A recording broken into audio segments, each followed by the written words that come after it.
I knew something was wrong the moment Linda's voice thinned into that icy whisper, the kind she used when she wanted her words to sink deep and rot. She said I didn't belong in her family, that I was a placeholder, a distraction, a mistake her son would eventually correct.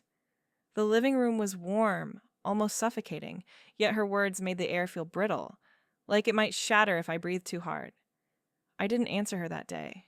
I just watched the way her fingers curled around her teacup, trembling with the arrogance of someone who believed she understood the whole playing field. She didn't. She never asked what I knew. I remember the first time she looked at me, before the wedding, when her smile was thin and shiny like plastic. She'd said, "You're sweet, naive. He needs someone simple." I laughed then, thinking it was nerves, thinking she'd warm up. It took me a year to understand that people like her didn't warm. They calcified. The escalation started quietly. A subtle shifting of heirlooms she claimed I'd misplaced. Snide comments to my husband hinting I spent too much, though she never saw the receipts. And the digital trail, oh, that was her first real mistake. She thought using her work email to inquire about private investigators would go unnoticed. She underestimated what I could access when I stayed silent.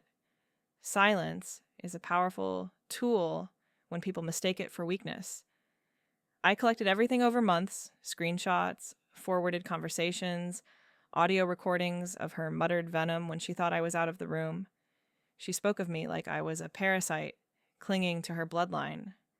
But the one thing she never spoke about was the prenup she insisted her son push on me. She assumed I'd signed it blind. She assumed I didn't understand the clauses buried in legal jargon. She assumed too much. The night everything tipped, rain clung to the windows like desperate fingers. My husband was away on business, and Linda invited herself over. She moved through our home like a queen, inspecting stolen territory, touching frames, tilting her head at shelves, commenting on dust that wasn't there. I listened. I let her circle, tighten, strike. "You don't belong in this family," she repeated, sharper now, as though she enjoyed testing the words. "You're not the kind of woman who carries legacy. My son will figure that out soon enough." I set my phone on the table, screen down, recording every syllable. She didn't notice. Or maybe she didn't believe I'd ever use her words. That had always been her fatal flaw, believing her cruelty carried no consequence. "I know what you're trying to do," I finally said, my voice slow, controlled, the way you speak when you've already mapped out the ending. "But you should understand something, Linda, or I don't break as easily as you think." Her expression twitched, a flicker of confusion cracking through the porcelain mask. "I'm trying to protect my son." "No," I said. "You're trying to control him, and me, and the money. But you didn't read the documents as carefully as I did." She blinked, faltered, and then she laughed, low and mocking. "You think you've trapped him? That prenup protects the family, not you." "That's the part you never understood," I whispered.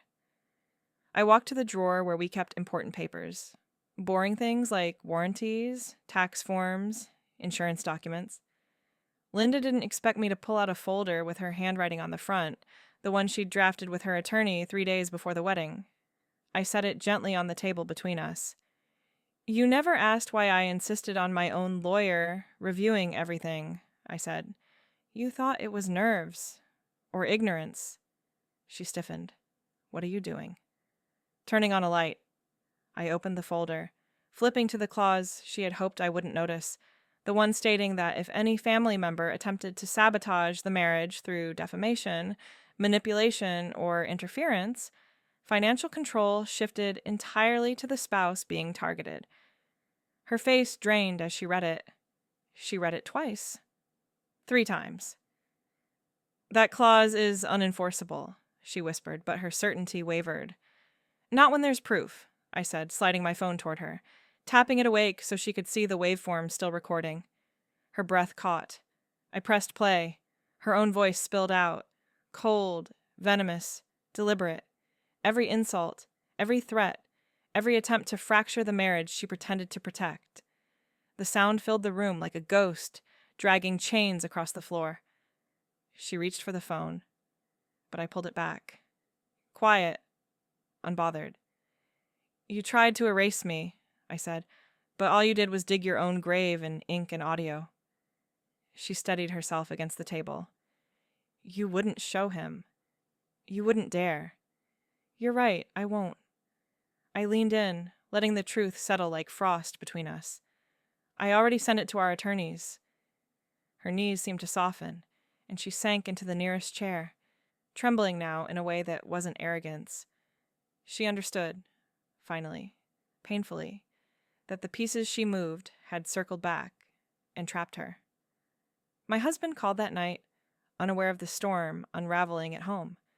He told me he loved me, that he missed me. Linda stared at me as I spoke to him, as if she was witnessing the consequences of her own hands for the first time. When she left, she didn't look at me. She kept her head down, clutching her coat like armor that no longer fit. And as the door closed behind her, the house felt lighter, as though the shadows she had dragged in were finally dissolving. She still tries, sometimes small attempts at mending the cracks she created, but the balance has shifted. She knows I hold the truth, and truth has its own quiet gravity. I never raised my voice. I never threw a threat. I simply let her hear an echo of her own cruelty. And in the silence that followed, I realized revenge doesn't always come in fire. Sometimes it arrives in documents, recordings, and the soft unraveling of someone who thought they were untouchable. Justice can be quiet, but quiet doesn't mean gentle. And somewhere in that stillness, I found myself again, sharper, steadier, carved by shadows but never owned by them. If you want to hear more stories carved from quiet shadows, stay close.